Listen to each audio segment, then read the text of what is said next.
All right, welcome to Homeschool MBA. Another lecture today. Agenda today is pretty simple, but things which some people always get complicated about is is there always just one type of MBA, or there are different types of MBAs? Go through HRM in a little more detail, just so people get an Okay. idea of how at a high level, all these MBAs have similar classes, but then you might have a few classes which kind of make you an expert in those things. So let's just explore Mhm. HRM. Okay. Uh, you see, human resource management basically is very important subject in corporate world. But resource management is only after the human resource development is carried out. You see, first of all, it is human resource development. That is developing your employees to take up the higher responsibilities, to identify their career developments, their career path selection, the recruitment process, interviews, interview techniques, organizational structures, and organizational development and motivation, etc. So here we are talking of two very distinct the functions within HRM, human resource development and human resource management. HRD and HRM. Mhm. Human resource development is a giant responsibility of the employer and the employee. The employer has to provide the opportunities for the employees to join trainings, workshops, seminars, some kind of written examinations linked with promotions and all that. That's the type of the process or the SOPs are to be provided by the employer. And the employee's responsibility is that looking at his academic background, he selects the types of training or he selects the career path. Mhm. So which path does he want to adopt and attend and do those courses? Now, once this activity is carried out, now the companies they provide the human resource development processes and procedures and trainings and workshops and seminars. Then comes the human resource management. Mhm. Now, which actually means putting right man for the right job.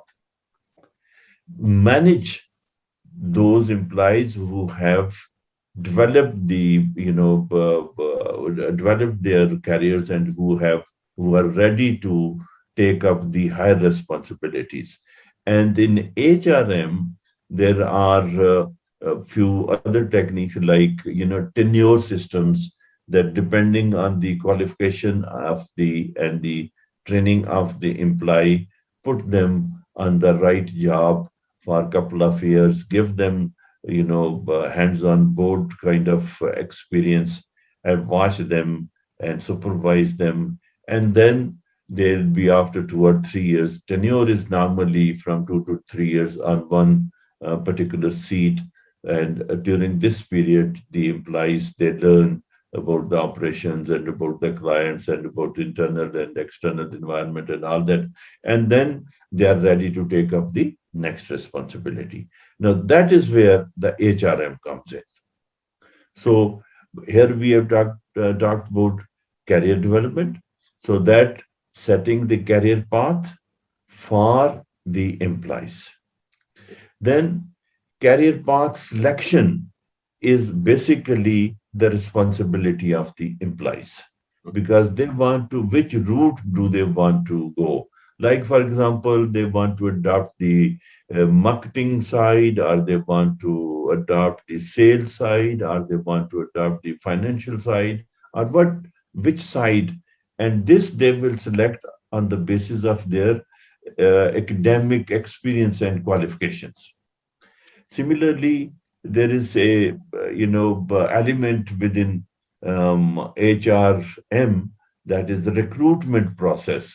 So that means that, implies they retire from the company, and some implies they die during the service. So vacancies are created and the companies expand vertically and horizontally. Therefore, there is a requirement of more employees. So that's where the recruitment process comes in. And this process, generally speaking, you identify the as job descriptions, that what kind of employee is required, and then you identify the training, or the qualifications or the experience the candidates must have, and then you kind of announce in the market, and then there is a next stage is interview. Hmm. Now, there can be, one person interview at a time, or there can be collective interviews, or there can be, there are so many kinds of interviews that you have. But the most important interview is face-to-face interview, in which you look at the body language of the employees, you look at their personality, and you try to find out the strengths and weaknesses of the employee, and you kind of ask the questions to verify what they have said in their CVs, whether they are the type of people whom you require or not. So that's sometime later we will go in much more details that how to conduct the interviews, and how to carry, kind of develop a merit system within the interview. That's not purview of this lecture. Then we have the another is organizational structure within human resource management. That what is organizational structure? Basically, there are various tiers of management within one organization. Like, for example, in General Motors in the United States of America, there are 26 tiers of management. And there was a time that it became very difficult for the chairman of General Motors to communicate with his employees or with all these tiers. So when email came in, that made the things easy for him, and he would issue a kind of email to all, and then expect response and all that. So there is a top management now in structure, which we refer as the chairman or the president or the chief executive. His responsibility is to strategize, to visualize, and to carry out the long term planning. Now he sets the mission and vision and objectives and goals for the company. And then there under him there is a board of directors, which we may refer as think tank. These are the people with the variety of experience from different angles. Those some of them are expert in finance, some are expert in marketing, some are expert in legal issues and things like that. So the board of directors are think tank. They basically serve eyes and ears of the chief executive. And under board of directors, there are departments, and under the departments there are wings, and under the wings there are sections, and under the sections there are supervisors, and then down there are employees. So that's, generally speaking, is the organizational structure. So uh, then is based upon this organizational structure, how can you carry out the organizational development? Now, organizational development basically, as we said earlier, any organization or every organization goes through a life development cycle.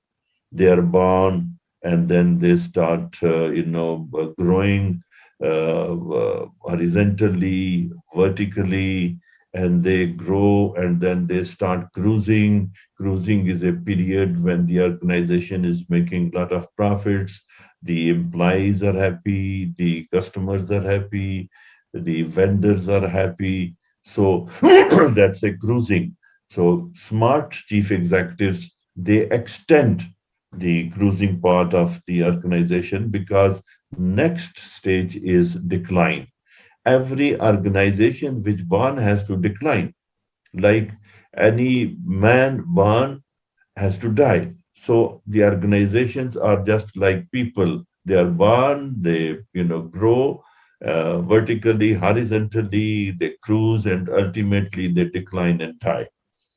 And on the last but not the least, the one of the objectives of human resource management is to motivate people, that people should work in the organization not for the sake of promotions or not for the sake of money, but as a culture of the company. So the jobs must be designed in a manner that the employees have challenge in it, and they are motivated to do it because the sense of achievement for an employee is more important than the financial gains. However, you cannot forget about the financial gains. Once the employees achieve, then they must be properly compensated, and compensation management is also part of human resource management. And that's generally speaking. Yes. All right, Professor, I think interesting talk here. One question I have is, how do I choose which category of MBA should I do? Well, the first thing in this is that what is your position in the company? Now, that if you are close to, you put in enough service to get into middle management, then perhaps human resource management is your choice. And if you are in the sales and marketing department of the company, then your choice should be the, let's say, marketing side of the HR. And depending on also on your academic background, that what academic background have you had?